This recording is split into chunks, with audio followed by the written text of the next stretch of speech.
آپ کی نئی نئی دوستی ہوتی ہے تو حالات اور ہوتے ہیں، تو 6 مہینے کے بعد حالات اور 6 سال کے بعد اور ہوتے ہیں، اور پھر جب وقت بیت جائے تو پھر معاملات. لیکن آپ کو استقامت دکھانی ہے، ڈٹنا ہے، کھڑا ہونا، مسائل کے سامنے رکنا ہے. مسائل سے بھاگ جانا، نظریں چرانا، میرا گھر میں دل نہیں لگتا، میں کہیں اور رہوں گا، میں ملک میں نہیں رہوں گا، میں ان رشتہ داروں کے بیچ وقت نہیں گزاروں گا، یہ انداز ٹھیک نہیں. اسلام نے گوشہ نشینی کو ناپسند کیوں کیا ہے؟ رہبانیت کو ناپسند کیوں کیا ہے؟ سارا کچھ چھوڑ چھاڑ کے، حقوق چھوڑ کے تنہائی میں بیٹھنا، رہبانیت کو کیوں ناپسند کیا؟ لوگوں کے بیچ رہو، ان کی تکلیفوں پر صبر کرو، ان کی طرف سے آنے والے دکھوں کو برداشت کرو، اور میدان میں رہو اور ڈٹنا سیکھو، اور ان چیزوں کا خیال. آپ دیکھیں نا، قرآن مجید کا ایک مقام ایسا ہے جس میں اللہ تعالیٰ نے نا حضور کو گنجائش دے دی. یعنی ہمیں اگر گنجائش مل جائے، کرو چاہے نہ کرو، تو فٹافٹ لوگ گنجائش پہ عمل نہیں کرتے. بھائی نفل چاہے بیٹھ کے پڑھ لو، چاہے بیٹھ کے پڑھنا تھا نا تو سارے بیٹھ کے ہی پڑھتے ہیں، اللہ ماشاء اللہ تھوڑوں کو چھوڑ کے. مسواک نہ ملے تو چلو انگلی استعمال کر لو، مسواک نہ ہو تو اب کیا ہوتا ہے؟ زیادہ تر انگلی استعمال کر لیتے ہیں. ہم گنجائش پہ جلدی عمل کرتے ہیں. لیکن حضرت عائشہ صدیقہ رضی اللہ تعالی عنہ فرماتی ہیں کہ اگر امت کے حق میں احکام لینے کی باری آتی تھی تو حضور آسانی کو پسند کرتے تھے. آپ کی توجہ ہے میری بات پر؟ لیکن جو اپنا معاملہ تھا نا حضور کا اپنا، اس میں جو استقامت کا حسن تھا وہ بڑا دیدنی ہے. اللہ تعالیٰ نے نا نبی پاک علیہ الصلوۃ والسلام کو فرما دیا کہ ان الذین کفروا سواء علیہم اانذرتہم ام لم تنذرہم لا یؤمنون. میری طرف دیکھ رہے ہیں آپ؟ فرمایا محبوب بے شک جن کی قسمت میں کفر ہے، آپ انہیں ڈرائیں یا نہ ڈرائیں وہ ایمان نہیں لائیں گے، ان پر برابر ہے. آپ انہیں ڈرائیں چاہے. یہ وہ لوگ ہیں جنہوں نے اتنا کفر کیا ہے کہ اب اللہ نے ان کے دلوں پر مہر لگا دی ہے. اب آپ ڈرائیں نہ ڈرائیں سواء علیہم، ان پر برابر ہے. صحابہ نے حضور سے پوچھا یا رسول اللہ، آپ کو اللہ تعالیٰ نے کہہ دیا ہے کہ یہ جو پکے کافر ہیں نا، جن کی قسمت میں کفر ہے، جنہوں نے اپنے حق میں مہریں لگوا لی ہیں، ابو جہل ہے، ابو لہب ہے، آپ کو اجازت ہے ان کو ڈرائیں چاہے. تو حضور کیا کرنا ہے؟ تو نبی کریم علیہ الصلوۃ والسلام نے پتہ کیا فرمایا مجھے میرے رب نے روکا نہیں، اور کہا ہے سواء علیہم، ان پر برابر ہے. مجھے ڈرانے کا اجر ملے گا، لہذا میں انہیں ڈراتا ہی رہوں گا. حضور پیغام حق دیتے ہی رہے، نبی پاک علیہ السلام پیغام دین دیتے ہی رہے. اور حضور نے پہلے دن جو نعرہ لگایا تھا نا، دین میں آ جاؤ، وہی نبی پاک علیہ السلام کا نعرہ ہمیشہ موجود رہا.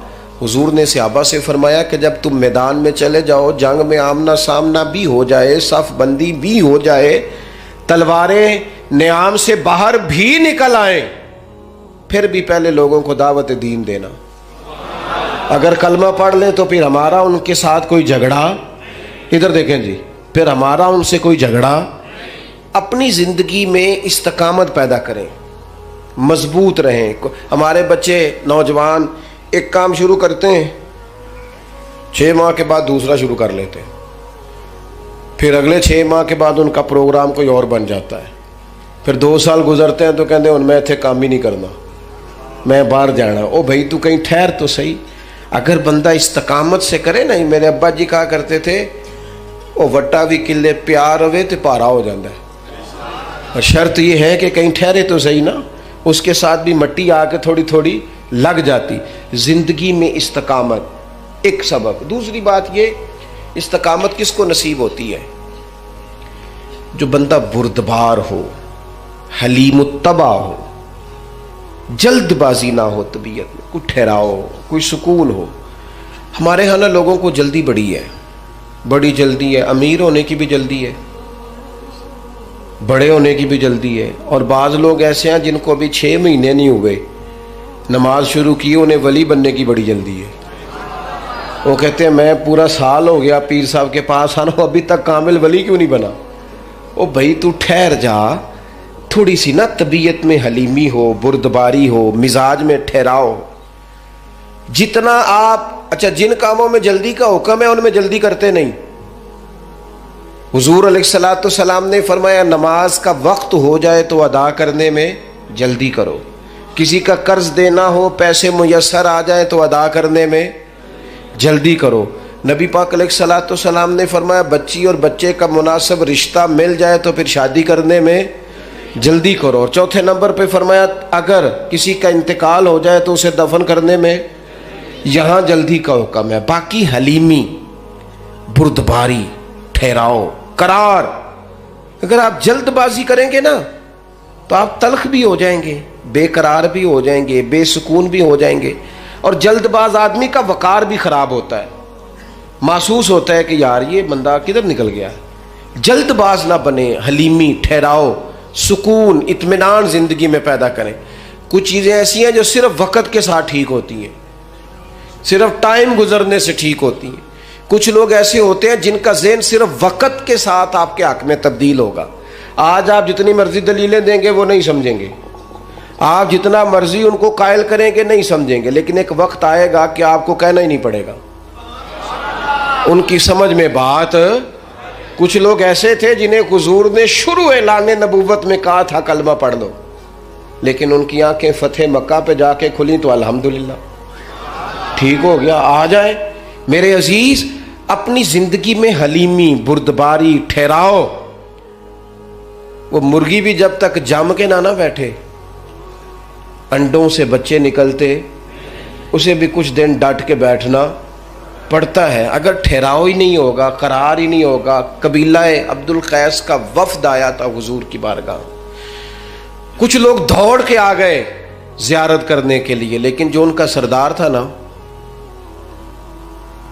اس نے سکون سے پہلے اپنا اونٹ باندھا، پھر اطمینان سے وہ آیا، کپڑے تبدیل کیے، وضو کیا، نبی پاک کی بارگاہ میں حاضری دی. تو سیاستہ میں موجود ہے.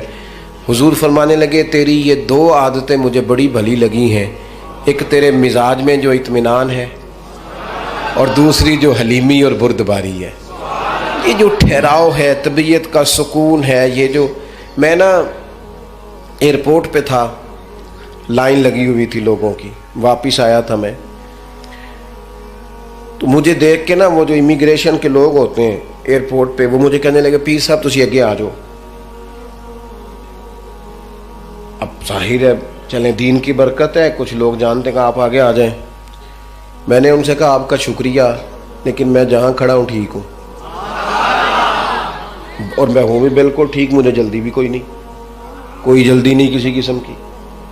وہ پھر کہنے لگا آپ آگے آ جائیں. میں نے کہا نہیں آتا، میں ادھر ٹھیک ہوں، بالکل اطمینان میں ہوں، ٹھیک ہوں.